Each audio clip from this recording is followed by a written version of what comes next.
Welcome to T20 news. మరికాసేపట్లో ఢిల్లీలో AICC అత్యవసరంగా సమావేశం కాబోతోంది. కాంగ్రెస్ పార్టీ అధ్యక్షుడు మల్లికార్జున ఖర్గే అధ్యక్షతన జరిగే ఈ భేటీకి ఏఐసీసీ ప్రధాన కార్యదర్శులు, పీసీసీ అధ్యక్షులు హాజరవుతారు. మధ్యప్రదేశ్లో మీనాక్షి నటరాజన్ రాజ్యసభ నామినేషన్ ని రిటర్నింగ్ అధికారి తిరస్కరించడం అంశంపై ప్రధానంగా చర్చిస్తారు. భవిష్యత్ కార్యాచరణపై కూడా చర్చిస్తారు. తెలంగాణకు ఐఐఎం మంజూరు చేయాలని నీతి ఆయోగ్ మీటింగ్ లో తెలంగాణ సీఎం రేవంత్ కోరనున్నారు. మెట్రో రైల్ విస్తరణకు ఆర్థిక సహాయం అడుగుతారు. రీజనల్ రింగ్ రోడ్ నిర్మాణానికి కేంద్ర సహకారానికి విజ్ఞప్తి చేస్తారు. హైదరాబాద్ నుంచి బందర్ పోర్టు వరకు 12 లేన్ల ప్రత్యేక రహదారి ప్రతిపాదనను నీతి ఆయోగ్ మీటింగ్ లో ప్రస్తావిస్తారు. హైదరాబాద్ ను నాలెడ్జ్ ఎకానమీ కేంద్రంగా మార్చేందుకు సహకారం అడుగుతారు. తెలంగాణ విద్యా విధానాన్ని ఈ మీటింగ్ లో ప్రస్తావించేందుకు సీఎం రేవంత్ సిద్ధమయ్యారు.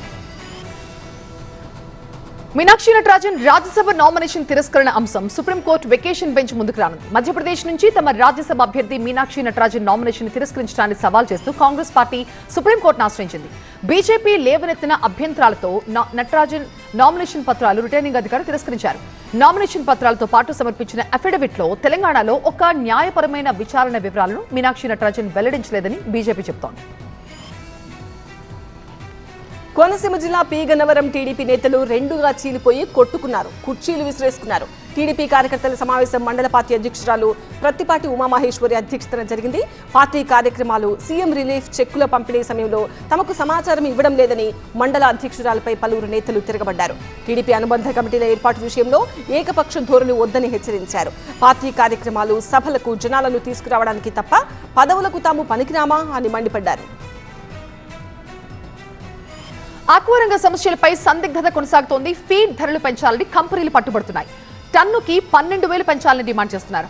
ధర పెంచకపోతే కంపెనీలు మూసేస్తామని బెదిరించడాన్ని రైతులు తీవ్రంగా పరిగణిస్తున్నారు. తమ ఆత్మాభిమానాన్ని దెబ్బతీసేలాగా కంపెనీలు వ్యవహరించాయని ఆవేదన వ్యక్తం చేశారు. ఫీడ్ ధర పెరగడంతో దానికి అనుగుణంగా రొయ్యల కొనుగోలు రేట్లు, ఎగుమతిదారులు పెంచాలని భీమవరం కేంద్రంగా జరిగిన రైతుల సమావేశంలో నిర్ణయం తీసుకున్నారు. ఎక్స్పోర్టర్స్ తో కూడా సమావేశం ఏర్పాటు చేయాలని రైతులు కోరారు. ప్రధానిగా నరేంద్ర మోదీ బాధ్యతలు చేపట్టి 12 ఏళ్లు పూర్తి చేసుకున్న సందర్భంగా బాపట్ల జిల్లా చీరాలలో బీజేపీ ఆధ్వర్యంలో ఆ పార్టీ శ్రేణులు స్థానిక వెంకటేశ్వర స్వామి దేవస్థానంలో ప్రత్యేక పూజలు చేశారు. పార్టీ సీనియర్ నేత ఎమ్మెల్సీ పోతుల సునీత, బీజేపీ నేత మువ్వల వెంకటరమణ హాజరయ్యారు. ఇవాళ పూణేలో కాక్రోచ్ జనతా పార్టీ నిరసన తెలుపబోతోంది. సావిత్రిబాయి పూలే పూణే విశ్వవిద్యాలయం దగ్గర సీజేపీ నిరసన చేపట్టబోతోంది. అభిజిత్ తిప్కే నాయకత్వంలో ఆందోళనలు జరుగుతాయి. నీట్ పేపర్ లీక్ పై కేంద్ర విద్యాశాఖ మంత్రి ధర్మేంద్ర ప్రధాన్ రాజీనామా చేయాలని డిమాండ్ చేస్తున్నారు. వరంగల్లో కృత్రిమ కండలు పెంచే స్టెరాయిడ్స్ విక్రయిస్తున్న వ్యక్తిని పోలీసులు అరెస్ట్ చేశారు. చార్బౌలి ప్రాంతంలో కండలు పెంచే స్టెరాయిడ్స్ ను మహమ్మద్ అబ్దుల్ సుహైబ్ అనే వ్యక్తి విక్రయించాడు. సమాచారం అందుకున్న drug control and task force అధికారులు దాడి చేశారు. అతని ఇంట్లో నిల్వ చేసిన 30 స్టెరాయిడ్స్ స్వాధీనం చేసుకున్నారు. ఆన్లైన్లో వాటిని తెప్పించి యువకులకు అమ్ముతున్నట్టు తేల్చారు. డ్రగ్స్ అండ్ కాస్మెటిక్స్ చట్టం ప్రకారం కేసు నమోదు చేసిన పోలీసులు అతన్ని విచారిస్తున్నారు. జీహెచ్ఎంసీలో డీజిల్ కుంభకోణంపై డ్రైవర్లు ఆందోళన చెందుతున్నారు. చెత్త తరలింపు వాహనాలకి కేటాయించిన డీజిల్ ని కొందరు ప్రభుత్వాధికారులు పక్కదారి పట్టించారు. డీజిల్ ని బహిరంగ మార్కెట్లో విక్రయిస్తున్న కార్మిక సంఘం నాయకుడు అమరేశ్వర్ దీనిపై ఆరోపణలు చేస్తున్నారు. చాదర్ఘాట్ జైల్ గార్డెన్ లో ఈ అక్రమాలు జరుగుతున్నాయని యూనియన్ నాయకుడు, ఉన్నతాధికారులు విజిలెన్స్ డిపార్ట్మెంట్ కి ఫిర్యాదు చేశారు.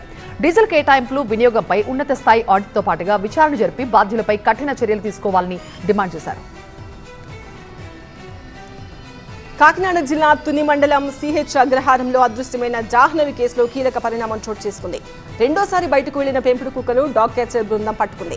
తుని మున్సిపల్ కమిషనర్ వెంకట్రావు ఆధ్వర్యంలో శానిటరీ ఇన్స్పెక్టర్ సలీం కుక్కను బంధించారు. చిన్నారి ఆచూకీ కోసం కుక్క కదలికలపై అధికారులు దృష్టి పెట్టారు. చిన్నారి జాహ్నవి కోసం గాలింపు చర్యలు మరింత ముమ్మరం చేశారు.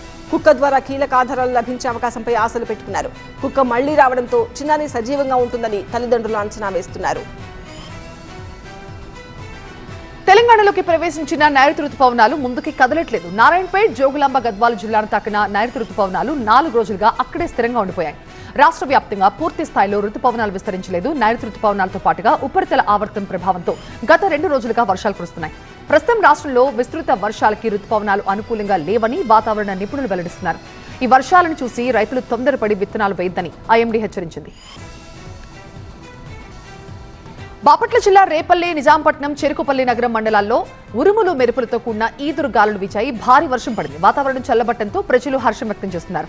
అధిక ఉష్ణోగ్రతలతో ఇబ్బంది పడుతున్న ప్రజలకి వర్షంతో ఉపశమనం లభించింది. గుంటూరు జిల్లా వ్యాప్తంగా ఒక మోస్తరు వర్షం పడుతోంది. ఖమ్మం జిల్లా సత్తుపల్లి ప్రాంతంలో వర్షం కురిసింది. సింగరేణి ఓపెన్ కాస్ట్ బొగ్గు గనుల ప్రాంతంలో 17 మిల్లీమీటర్ల వర్షపాతం నమోదైంది. దీంతో GBR open cast, Kistaram open cast బొగ్గు గనుల్లో 16,000 టన్నుల బొగ్గు ఉత్పత్తి నిలిచిపోయింది. 50,000 క్యూబిక్ మీటర్ల మట్టి తొలగింపు పనులకు అంతరాయం ఏర్పడిందని సింగరేణి అధికారులు తెలిపారు. రుతుపవనాల ప్రభావంతో విజయవాడలో భారీ వర్షం పడింది. లోతట్టు ప్రాంతాలు మునిగిపోయాయి. పలు ప్రాంతాల్లో వాహనాలు వర్షం నీటిలో కొట్టుకుపోయాయి.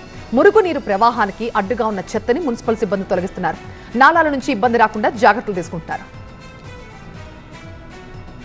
తిరుమలలో భక్తుల రద్దీ పెరిగింది. శ్రీవారి సర్వదర్శనానికి 18 గంటల సమయం పడుతోంది. శిలాతోరణం వరకు భక్తుల క్యూ లైన్ ఉంది. నిన్న శ్రీవారిని 86,124 మంది భక్తులు దర్శించుకున్నారు. వెంకన్న హుండీ ఆదాయం 3,51,00,000 వచ్చింది. భక్తుల విరాళాలతో నిర్వహిస్తున్న తిరుమల శ్రీ వెంకటేశ్వర అన్నప్రసాదం ట్రస్ట్ దగ్గర ప్రస్తుతం 2,500 కోట్లకు పైగా ఫిక్స్డ్ డిపాజిట్లున్నాయి. ఈ నిధుల ద్వారా వచ్చే ఆదాయంతో లక్షలాది మంది భక్తులకి నిత్యం ఉచితంగా నాణ్యమైన భోజనం అందిస్తున్నారు. శ్రీవారి సన్నిధిలో ఆకలితో వచ్చే ప్రతి భక్తుడికి తృప్తికరమైన భోజనం అందిస్తోంది. 2026 జనవరి నుంచి మే వరకు 4.40 కోట్ల మందికి అన్నదానం చేశారు.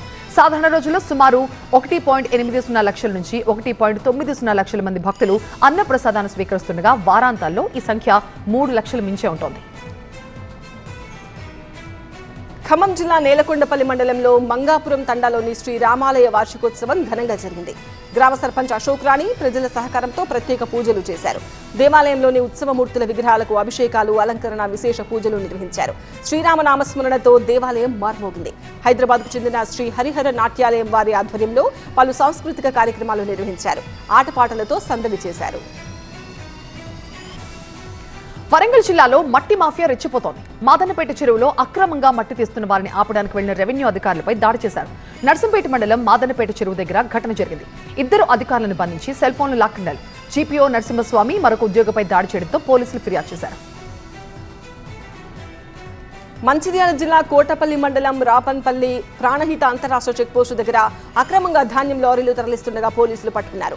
మహారాష్ట్ర నుంచి తెలంగాణలోకి అక్రమంగా ప్రవేశిస్తున్న 6 వరి ధాన్యం లారీలను వ్యవసాయ, రెవెన్యూ, పోలీసు అధికారులు స్వాధీనం చేసుకున్నారు. ఇవి మధ్యప్రదేశ్ నుంచి టెండర్ వేసి తెస్తున్నట్టు బిల్లులు చూపించారు. లారీలన్నీ మహారాష్ట్ర కలసవెల్లికి చెందిన ఒకే వ్యక్తివిగా గుర్తించారు. పట్టుకున్న 6 లారీల్లో ఒకదాన్ని మాత్రమే కోటపల్లి స్టేషన్కు తరలించి మిగతా వాటిని చెన్నూరు మండలం చింతపల్లి లక్ష్మీపూర్ పెట్రోల్ బంక్ దగ్గర ఉంచడం అనేక అనుమానాలకు తావిస్తోంది. హైదరాబాద్ కొండాపూర్లోని క్లినిక్లపై మెడికల్ కౌన్సిల్ సభ్యులు దాడులు చేశారు. అర్హత లేని వైద్యులు అనుమతులు లేకుండా చికిత్సలు చేస్తున్నారని గుర్తించారు. నియోస్కిన్, ఓఆర్ఏ ఎస్థెటిక్స్, ట్రాయా హెయిర్ లాస్ క్లినిక్లపై దాడులు చేశారు. ఎన్ఎంసీ చట్టం సెక్షన్ 3454 కింద చర్యలు చేపట్టారు.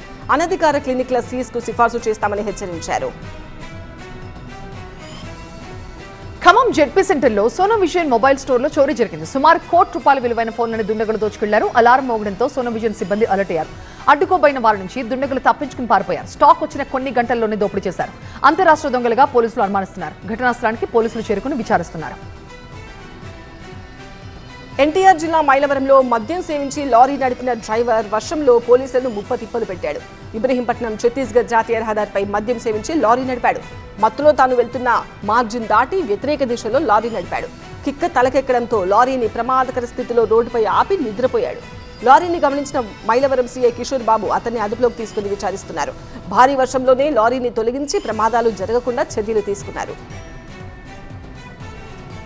రామాయంపేట వ్యవసాయ మార్కెట్ కమిటీ ఆవరణలో జొన్నలు అమ్ముకోవడానికి రైతులు ఇబ్బంది పడుతున్నారు. ఎకరాకు 10 క్వింటాళ్ల జొన్నలు మాత్రమే ప్రభుత్వం కొనుగోలు చేస్తోంది. ఎకరాకు 20 నుంచి 25 క్వింటాళ్ల ధాన్యం దిగుబడొచ్చిందని రైతులు చెబుతున్నారు. మరో 10 క్వింటాళ్లు ఎక్కడ అమ్ముకోవాలని అన్నదాతలు ప్రశ్నిస్తున్నారు. పండిన జొన్నలు పూర్తిగా కొనుగోలు చేయాలని రైతులు డిమాండ్ చేశారు. పంట మార్పిడి చేసి జొన్నలు పండిస్తే ప్రభుత్వం కొనుగోలు చేయట్లేదని రైతులు ఆందోళన వ్యక్తం చేస్తున్నారు. వరుసగా 3వ రోజు రూపాయి బలపడింది. పతనాన్ని అడ్డుకునేందుకు ఆర్బీఐ చేపట్టిన చర్యలతో రూపాయి స్థిరపడ్డట్టుగా కనిపిస్తోంది. డాలర్ విలువతో ఒక దశలో 95.56 రూపాయలకు పడిపోయిన తర్వాత కూడా నిలదొక్కుని 14 పైసల లాభంతో ₹95.27 దగ్గర స్థిరపడింది. మాస్ మహారాజా రవితేజ హీరోగా శివ నిర్వాణ దర్శకత్వంలో ఇరుముడి మూవీ తెరకెక్కుతోంది. ఆగస్టు 21న ప్రపంచవ్యాప్తంగా రిలీజ్ అవుతున్న ఈ సినిమా ప్రమోషన్లో భాగంగా కొన్ని స్టిల్స్ ను రిలీజ్ చేశారు. షూటింగ్ పిక్స్ ను షేర్ చేసిన హీరోయిన్ ప్రియా భవానీ శంకర్ ఈ సినిమా ఎన్నో జ్ఞాపకాలను మిగిల్చిందని కామెంట్ చేశారు.